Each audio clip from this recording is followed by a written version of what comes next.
Welcome back to my channel. আমার ওঠা পড়ার গল্পে তোমাদের সবাইকে জানাই অনেক স্বাগত, অনেক ভালোবাসা। আজকে হচ্ছে 3 জানুয়ারি, আজ শারদা মায়ের জন্মতিথি। তোমাদের সবাইকে জানাই শারদা জন্মোৎসবের অনেক শুভেচ্ছা ও অভিনন্দন। তো এখন আমরা যাচ্ছি বাগবাজারে মায়ের বাড়িতে। এখন বাজে সকাল 8টা, যেতে যেতে হয়তো 9টা বেজে যাবে। তো আমাদের বাড়ি থেকে খুব একটা দূরে নয়, আর ওখানে যে চলো দেখবো আজকে যে মায়ের বাড়িটা কীরকম বা কীরকম কি পুজো পাঠ হচ্ছে ওখানে। আর যতটা সম্ভব আমি ক্যামেরায় আনার চেষ্টা করব। আর যেই জায়গাগুলোতে হয়তো অ্যালাউ থাকবে না সেই জায়গাগুলোতে তো ক্যামেরা অন করার কোনো ব্যাপার থাকবে না। তো চলো আজকের ব্লগটা স্কিপ না করে দেখতে থাকো। আই হোপ আজকের ব্লগটা তোমাদের খুব খুব খুব ভালো লাগবে। বেরিয়ে গেছি বাড়ির থেকে, আর ক্যাবও বুক করে দেওয়া হয়ে গেছে। আর এত ঠান্ডা পড়েছে, পরশু থেকে ঠান্ডা পড়েছে, 1 তারিখ থেকে। মানে এখন বোঝা যাচ্ছে যে পৌষ মাস পড়েছে। এত রোদ উঠেছে কিন্তু ঠান্ডা বেশ হাওয়া আছে, যার জন্য কানেও এটা নিয়ে নিয়েছি, সোয়েটারও পরে নিয়েছি। এই সোয়েটারটা অবশ্য নতুন নিয়েছি, পরে তোমাদেরকে দেখাচ্ছি। তো আজকে না ক্যাবটা খুব তাড়াতাড়ি চলে এসেছিলো আমাদের, মোটামুটি ওই 3-4 মিনিটের মধ্যেই। দেখো ওই যে সাদা রঙের যে গাড়িটা আসছে ওটাই হচ্ছে আমাদের ক্যাব ছিল। আর আমরা এখানে মন্দিরের সামনেটাতেই দাঁড়িয়েছিলাম। চলো উঠে গেছি, এরপরে মায়ের বাড়িতে যেয়ে একবারে তারপরে তোমাদের সঙ্গে কথা বলবো।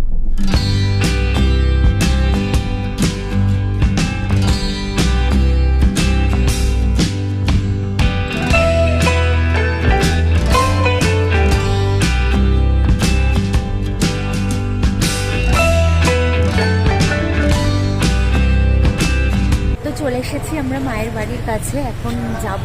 আর ভিতরে বেশ ভালো ভিড় মনে হচ্ছে। এখানে একটা কালী বাড়ি আছে, চলো দেখিয়ে দিই তোমাদেরকে। কালী, তো দেখো এই যে কালী মায়ের মূর্তিটা কি সুন্দর। গেটটা বন্ধ আছে, না হলে আমি ঢুকে দেখাতাম তোমাদেরকে। আমরা যাচ্ছি কারণ রাস্তাটা এদিকে বন্ধ ছিল, গাড়ি ঢুকতে পারেনি, আমাদেরকে দাঁড় করিয়ে দিয়েছিল বাইরে। এখন এখানে ভেতরে ঢুকে চলো দেখছি যে কি করা যায়। এই দেখো কত ভিড়। তো মায়ের বাড়ির এই গলিতে আমরা ঢুকে গেছি। আর প্রথমেই দেখো প্রভাত ফেরি গেছিলো সকালবেলায়, তো সেই জন্য কিছু ট্রাক এসছিল। তো তার মধ্যে একটাতে শ্রীমায়ের ফটো আর একটাতে হচ্ছে স্বামী বিবেকানন্দের ফটো ছিল। আর অনেকে গান টান করার জন্য ওর মধ্যে ছিল। আর এটা হচ্ছে শ্রীমায়ের বাড়িতে ঢোকার প্রবেশপথ। এখানে হচ্ছে প্যান্ডেলের মতন করা হয়েছিল, আর নিচে কার্পেট দেওয়া হয়েছিল যাতে খালি পায়ে দাঁড়াতে কারোর অসুবিধা না হয়। আর প্রচুর স্টল বসেছিল। তো মায়ের ফটোও তো পাওয়া যাচ্ছিলোই, তার সঙ্গে দীক্ষা আমার বইগুলো পাওয়া যাচ্ছিলো। এমনিও তুমি পড়ার বই, অর্থাৎ শ্রীরামকৃষ্ণের বাণী বা মায়ের বাণী বা স্বামী বিবেকানন্দের বাণী, এই ধরনের বইগুলো পাওয়া যাচ্ছিল। আর বাড়িটাকে খুব সুন্দর করে সাজানো হয়েছিল, খুব শান্ত পরিবেশ। আর ভেতরে ম্যানেজমেন্ট সিস্টেম ভীষণ ভালো ছিল। মহারাজদের ব্যবহার তো বলার কথা নেই, তাদের ব্যবহার তো সবসময়ই ভালো থাকে। আর এই যে দেখো এখানে লাইনে আমরা দাঁড়িয়ে গেছিলাম। আর এখানে মায়ের যে বাড়ি তার সামনে বেশ ফুলের দোকান টোকান বসেছিল। আর মায়ের বাড়ির গেটটাও কিন্তু খুব সুন্দর করে সাজানো ছিল ফুল দিয়ে। আমি আমার সমস্ত বন্ধুদেরকেই বলবো যে তোমরা একবার হলেও মায়াকে দর্শন করে এসো মায়ের বাড়িতে যেয়ে বাগবাজারে। ভীষণ শান্তিপূর্ণ জায়গা, গেলেই বুঝতে পারবে মনের সমস্ত ইচ্ছে পূরণ হয়ে যায় মনে হয় বাড়িতে ঢুকতে ঢুকতেই। আর ভীষণ সুন্দর জায়গাটা ছিল, তবে আমি সব কিছু ক্যামেরাবন্দি করতে পারিনি, কেন কি ক্যামেরা ভেতরে অ্যালাউড ছিল না। এইটা একদম নিচতলা। আর এই যে দেখো দোতলায় উঠতেই কিন্তু আমাদেরকে ক্যামেরা অফ করে দিতে বলা হয়েছিল যারা ক্যামেরা নিয়ে গেছিলাম। তারপরে দেখো পুজো টুজো দিয়ে দেওয়ার পরে আমরা বাইরে এসে এই স্টলটাতে এসেছিলাম। তো পরপর বেশ অনেকগুলো স্টল ছিল, তো সেখান থেকে আমরা অনেক রকমের জিনিস কিনেছি। কি জিনিস কিনেছি সেটা তোমাদের পরে দেখাচ্ছি। এখানে দেখো মা ভবতারিণীর ফটো ছিল, তারপরে মায়ের ফটো ছিল। আর এটা হচ্ছে বাইরেটায় আমরা একবার বেরিয়ে গেলাম। এখানে অনেক ফুলের দোকান, কফির দোকান, অনেক কিছু পুজো পাঠের যে জিনিসগুলো পাওয়া যায় সেগুলোর দোকানও ছিল, প্লাস কফি খাওয়া দাওয়ার যেগুলো ছিল সেগুলো দোকানও ছিল। আর এখানে বেশ সুন্দর মায়ের একটা ফটো সুন্দর করে সাজানো ছিল, তো তোমাদেরকে আমি সেটা দেখালাম। আর এখানে মা এই পার্সটা কিনে ভীষণ খুশি হয়ে গেছে, তাই জন্য আমাকে বলছে একটু ভিডিও কর, ভিডিওতে নে। তো আমি সেটা আবার করলাম। কি কি কিনলাম তোমাদেরকে বাড়িতে যেয়ে সব দেখাচ্ছি। একটা ঝলক তো দেখিয়েছি। এখন আমরা ক্যাব বুক করছি, ক্যাব চলে আসলে আমরা এখান থেকে বাড়ি চলে যাব। আর তারপরে এখন বাজে হচ্ছে প্রায় 11:15টার মতন। তারপরে বাড়ি যেয়ে কী হচ্ছে না হচ্ছে সবটাই তোমাদের সঙ্গে শেয়ার করব। ভেতরে ক্যামেরা অ্যালাউড ছিল না, যার জন্য আমি ক্যামেরাটা তোমাদের সঙ্গে করতে পারলাম না। ওখানে ভেতরে কি হয়েছে পুজো দেখাতে পারলাম না তোমাদেরকে, কিন্তু পুজোটা খুব সুন্দর হয়েছে আর দর্শনও খুব সুন্দর হয়েছে। মন একদম ঠান্ডা হয়ে গেছে, কি বলবো আর তোমাদেরকে। চলো বাড়ি যেয়ে সব কথা বলছি। গাড়িতে উঠে গেছি, এবার চলো বাড়ি যেয়ে তোমাদের সঙ্গে তারপরে সব কথা বলছি। তো বন্ধুরা চলে এসেছি বাড়িতে, তোমরা তো জানোই। এসে স্নান টান করে একদম ফ্রেশ হলাম, এসে ঢুকেছি তোমার ওই 12:30টা নাগাদ, কেন আমাদের গাড়ি থেকে নেমো কিছু কাজ ছিল, তো সেগুলো সব সেরে টেরে আসলাম। তো এসে নিয়ে আগে স্নান করলাম, গরম জল করলাম, করে স্নান করলাম, কেন কি স্নান না করলে না ফ্রেশ লাগছিল না সকাল থেকে। এখন 1:30টা বাজে, এখন তোমাদের সঙ্গে বসেছি যে কি কি কিনলাম সেগুলো একটু দেখাতে। তো প্রথমেই দেখো এই রামকৃষ্ণদেব আর শ্রীমায়ের এই ফটোটা নিয়েছি, এটা খুবই সুন্দর লাগলো আমার। আর নিচে ওই যে আমার কাছে যেরকম একটা মায়ের পা ছড়ানো ফটো আছে সেটাও দেওয়া আছে, আর লেখা আছে হচ্ছে আমি সত্যিকারের মা, গুরুপত্নী নই, পাতানো মা নয়, কথার কথায় মা নয়, সত্য জননী। তো এই ফটোটা আমার ভীষণ ভালো লেগেছে, যার জন্য আমি নিলাম। এই যে দেখো, আর আরো দুটো ফটো নিয়েছি, ইন টোটাল তোমার 4টে ফটো নিয়েছিলাম। এটা আবার নিলাম একটা শ্রীমায়ের মানে একক একলা একটা ফটো, দেখো কি সুন্দর লাগছে, জবা ফুলের মধ্যে মা, মালা পরানো মাকে, খুব সুন্দর এই ফটোটা হয়েছে।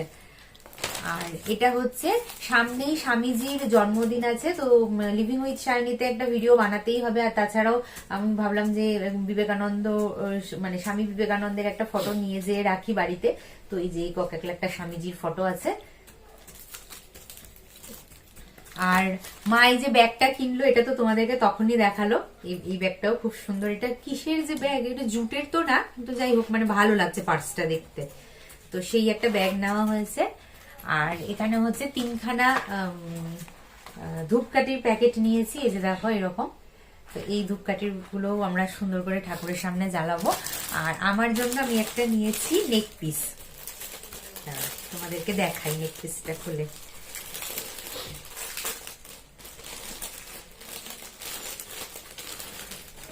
তো এই যে এই নেক পিসটা, এই যে দেখো, দাঁড়াও তোমাদেরকে পরে দেখাই একটু।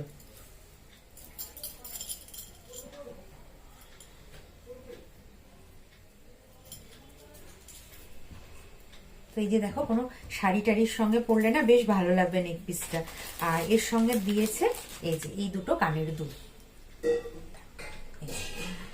এই দুটো হচ্ছে কানের দুল। তো আমার থেকে ভীষণ ভালো লেগেছিল।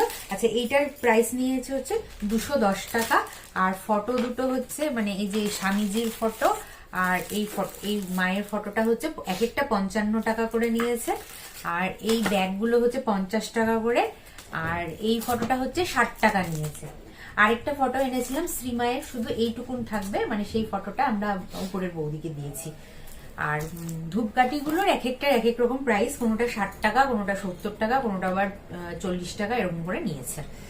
তো এই হচ্ছে আমাদের কেনাকাটা বাজার। আমার চুলটা আটকে গেল, লাগাতে যেয়ে না চুলটা কিরম ভাবে আটকে গেছে। আরে বাবা, এই মালাটা আমি যখন হচ্ছে তোমার ইয়ে হবে, কি বলে, সরস্বতী পুজো হবে, সরস্বতী পুজোর সময় তো আমরা সবাই মোটামুটি শাড়ি পরি, বা না হলেও এথনিক ওয়্যার পরবই, তো তখনকার জন্য বেশ সুন্দর। আমি হলুদের মধ্যে দেখি বেশ, মানে হলুদের সঙ্গে কন্ট্রাস্ট রেখে যে কালারগুলো হয় সেই কালারগুলোর মধ্যে এটা নেওয়ার চেষ্টা করেছি। তারপরে আমার প্রচণ্ড খিদে পেয়ে গেছিলো, কেন মায়ের বাড়ি থেকে বেরিয়ে আমরা শুধু 1 কাপ কফি খেয়েছিলাম। তো তার জন্য এখানে দেখো একটা আসার সময় কেক কিনে নিয়ে এসেছিলাম, সেটাই এখন খাবো। আর এখানে আমি এখন সুন্দর করে এটাকে পিস পিস করে দেবো, কিন্তু খুলেই আমার মনটা খারাপ হয়ে গেছে, কেন প্যাকেটটা এত বড় আর তার মধ্যে থেকে একটা পুচকে মার্কা কেক বেরিয়েছে। এটার প্রাইস নিয়েছিল 140 রুপিস, কিন্তু এটা মনজিনিস থেকেই কেনা হয়েছিল, কিন্তু এটার ভেতরে এতটুকুন থাকবে সেটা আমি ভাবতেও পারিনি। এর আগের দিন যে ফ্রুট কেকটা কিনেছিলাম, তো সেই ফ্রুট কেকটার দাম 275 ছিল, কিন্তু মানে খারাপ ছিল না মানে আয়তনটা, কিন্তু এটা একদমই ভীষণই ছোট। যদিও ক্যামেরায় দেখতে অনেকটা বড় লাগছে, বাট যখন আমি মানে কাটছিলাম তখন দেখেছি যে অনেকটাই ছোট ছিল। তো যাই হোক, কেকটা খেয়ে নি, চলো। এদিকে কেক খেয়ে নিলাম, আর চলো দেখাই মা কি করছে। মা গোছাচ্ছে এই যে আলমারি গোছাচ্ছে, আর মাঝে মাঝে রান্না করছে, তাই না মা? আলমারি কেন গোছাচ্ছে? আলমারি তো গোছানোই আছে।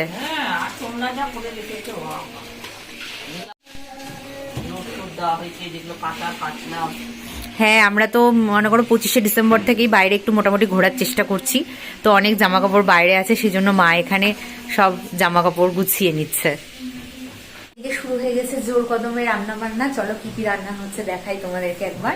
রাইস কুকারে হচ্ছে ছোলার ডাল করলাম, ফুলকপির রোস্ট, আর হচ্ছে এই যে গয়না বড়ি নিয়ে এসেছি। হ্যাঁ, গয়না বড়ি এনেছি, সেটা একটু ভাজা করবো। হ্যাঁ, এবার আমরা প্রথম গয়না বড়ি খাবো না মা, এর আগে কোনোদিনও আমরা গয়না বড়ি খাইনি। তো গয়না বড়ি আজকে মা ভাজবে, তারপরে খেয়ে দেখবে। এবার বলো তো আর কি কি রেসিপি করা যায় গয়না বড়ি দিয়ে, আমরা জানি না ঠিক। আর রাইস কুকারে তো ভাত হয়েই যাচ্ছে, ভাত সাজানো হয়ে গেছে। তো এখানে আছে ভাত, গয়না বড়ি, আর হচ্ছে তোমার বড়ি, এমনি বড়ি ভাজা। আর এখানে আছে বাঁধাকপির তরকারি, এটা কালকের, আর শিম পোস্তটাও কালকের। আর এইখানে আছে হচ্ছে ফুলকপি, আর হচ্ছে ছোলার ডাল, ওটা আমি খাবো না।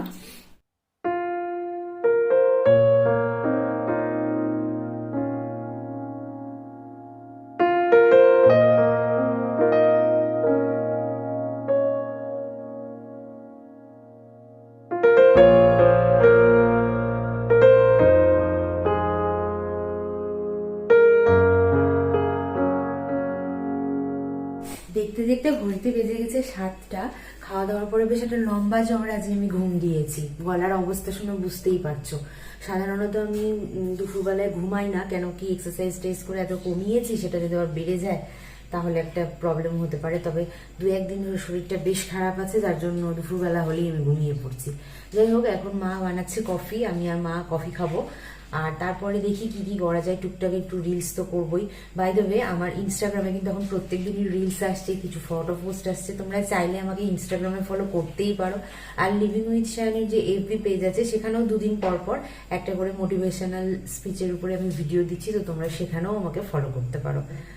আমি ডিসক্রিপশন বক্সে ফেসবুক পেজ আর ইনস্টাগ্রাম দুটোরই লিঙ্ক দিয়ে দেবো। চলে এসেছে এই টি কফি টাইমটা, হচ্ছে বেস্ট টাইম। এই টাইমে আমি আমার মনের সব কথা মাকে বলি, মা মায়ের মনের সব কথা আমাকে বলে। আর এটা আমরা অনেক ছোটবেলা থেকেই মায়ের সঙ্গে এই কোয়ালিটি টাইমটা স্পেন্ড করি। যেই সময় স্কুলে থাকতাম সেই সময় থেকে, স্কুল কলেজ যাই বলো না কেন, তারপরে তো ইউনিভার্সিটিতে যখন পড়তাম তখন বাইরে চলে গেছিলাম, সেই সময়টায় আর মায়ের সঙ্গে এই টাইমটা আমার স্পেন্ড করা হতো না। তারপরে আবার যখন চাকরি পেয়ে গেলাম, তখন থেকে আবার এই টাইমটা আমাদের কিন্তু শুরু হয়েছিল। সো বন্ধুরা, অনেকক্ষণ পরে তোমাদের সঙ্গে দেখা করছি সেজে বুঝে। দেখে তোমরা হয়তো ভাবছো যে কেন সায়নী এত সেজে বুঝে। তো সেটা হচ্ছে, জানোই যে রিলস করছিলাম, আর তার সঙ্গে সঙ্গে ফেসবুকের জন্য একটা ভিডিও শ্যুট করে রাখলাম। এখন থেকে কিন্তু তোমরা প্রত্যেক দিনই আমার রিলসগুলো ইনস্টাগ্রামে দেখতে পাবে। ঠিক সন্ধে ওই 8টা থেকে 8:30টার মধ্যে সেগুলো পাবলিক হয়। আর জয়েনও হতে পারো আমার ইনস্টাগ্রাম পেজে। তাছাড়াও 2 দিন পর পর আমি ফেসবুকে একটা করে মোটিভেশনাল স্পিচ আনি, তো তোমরা সেখানেও জয়েন হয়ে দেখতে পারো। লিঙ্কগুলো আমার সবই ডেসক্রিপশনে দেওয়া থাকবে, তোমরা সেখান থেকে দেখে নিতে পারো, চেক আউট করতে পারো। তো এখন বেজে গেছে 8:30, এখন আমি ডিনার করবো। ডিনারে আজকে আমার আছে ওটস। তো বেশিরভাগ দিনই আমি ওটস খাই সবজি দিয়ে, আর না হলে তোমার হচ্ছে স্যুপ খেয়ে নিই, মানে ভেজিস দিয়ে খাই, না হলে হচ্ছে তোমার চিকেন স্যুপ থাকে, তো সেটা খেয়ে নিই। তারপরের থেকে আমার ইন্টারমিডিয়েট শুরু হয়ে যায়, আর যেটা আমি ব্রেক করি সকাল 10টা থেকে 10:30 নাগাদ। 10টার সময় হয় না, 10:30 বেজেই যায়। তো যাই হোক, কালকে অনেকগুলো কাজ আছে, নেই করে অনেক কিছু কাজ আছে। যেমন আমাদের গ্রসারি আইটেম যেগুলো তুলতে হয়, সেগুলো কিছুটা তো আমাদের অনলাইন থেকেই আসে, আর কিছুটা মানে অল্প কিছু জিনিস আমাদের পাড়ার দোকান থেকে আসে, তো সেখানে যে সেগুলো পেমেন্ট করে সেগুলো নিয়ে আসার ব্যাপার একটা আছে। তাছাড়াও পোস্ট অফিসের একটা কাজ আছে, সেটা যেতে পারবো কিনা দেখতে হবে। আর তাছাড়াও দেখি আর কি কি করা যায়। মন্দিরে যাওয়া আছে কালকে শনিবার আমার, তো মন্দিরে যাওয়া তো থাকেই। আর তার সঙ্গে সঙ্গে দেখি একটা শ্যুটও করে রাখার ইচ্ছে আছে লিভিং উইথ শায়নির জন্য, কেন বেশ কয়েকটা দিন হয়েছে যে আমি দিইনি সেখানে কোনো ভিডিও, কারণ আছে সেটার। যাই হোক, এখন স্ট্যান্ডে লাগিয়ে নিলাম, কেন হাতে ধরে না আমি কথা বলতে পারছিলাম না, খুব হাতটা ব্যথা করছিল। তো আর কালকে হচ্ছে আমাকে একটু সবজি বাজারও করতে হবে, জানোই সব কিছু মানে একা হাতে করতে হয়, তো অনেকটা, সত্যি কথা বলতে অনেকটাই চাপ হয়ে যায়। মা তো ঘরের ব্যাপারগুলো সব দেখে নেয়, কিন্তু বাইরের ব্যাপারগুলো আমাকেই দেখতে হয়। যাই হোক, আর ভাইয়েরও কাজের প্রেশার থাকে, যার জন্য ও ওই দিকটাতে দেখতে পারে না। তো যাই হোক, কালকে মোটামুটি ভালোই হেক্টিক যাবে। কালকে আমি ভিডিও হয়তো করব না, আবার সানডেতে একটা ভিডিও বানাবো তোমাদের জন্য। আর কালকে আমি লিভিং উইথ শায়নির একটা ভিডিও করব, তো সেই জন্য তার জন্য আমার টাইমটা খালি রাখতে হবে। আর এখন লিভিং উইথ শায়নি তো আমি একদিন পর পর মানে ব্যাক টু ব্যাক ভিডিও দেব, কেন কি ওখানে না একটু গ্যাপ হয়ে গেছে। মানে ক্যাটাগরিটা এমনই না যে আমি মানে মাসের হয়তো 5-6 দিন করতেই পারি না ভিডিও, তো আমাকে আগে থেকে রেডি রাখতে হয়। বাট অনেক সময় রেডি রাখলেও অনেক সময় কি হয় বলো তো, হুটহাট মানে হয়ে গেলে তখন আমার মানে পিরিয়ডসের কথা বলছি, তো হয়ে গেলে তখন আমি মানে দিতে পারি না সেই সময়টায়। তো যাই হোক সেই জন্য একটা গ্যাপ চলে আসে। আর যাই হোক এরকম, এখন তো আমি আগে ফার্স্টে ডিনার করবো, আমি মনে হয় বললাম একটু আগে। যাই হোক ডিনারটা করে নেবো, তারপরে আমার নাইট স্কিন কেয়ার কিছু আছে সেগুলো করে টোরে নিয়ে তারপরে একবারে ভিডিওটা এডিট করতে নেবো। আর ফোনেও চার্জটা কম আছে, যার জন্য চার্জে বসাতে হবে। তো যাই হোক আজকের ভিডিওটা আমি এই অবধি রাখলাম। কেমন লাগলো আজকের ভিডিওটা অবশ্যই আমাকে লিখে জানিও। ভালো লাগলে ভিডিওটাকে লাইক শেয়ার করতে ভুলো না। যারা আজকে আমার চ্যানেলকে নতুন দেখছো তারা প্লিজ চ্যানেলটিকে সাবস্ক্রাইব করে আমার পাশে থেকে আমার বন্ধু হয়ে যেও। অনেকদিন ধরে বলছি প্লিজ 500 থেকে 1000 সাবস্ক্রাইবার করে দাও প্লিজ প্লিজ প্লিজ। আর তোমরা কিরকম ভিডিও দেখতে চাও ডেইলি লাইফস্টাইল ব্লগের মধ্যে সেটাও আমাকে জানাতে পারো, আমি সেরকম ভিডিও আনার চেষ্টা করব। যদি তোমাদের মনে হয় জানানো তাহলে অবশ্যই জানাবে। তো চলো আজকের মতন এখানেই শেষ করছি, দেখা হবে আবারও আরেকটা সুন্দর ভিডিওর সঙ্গে। ততক্ষণের জন্য good night, take care and bye by.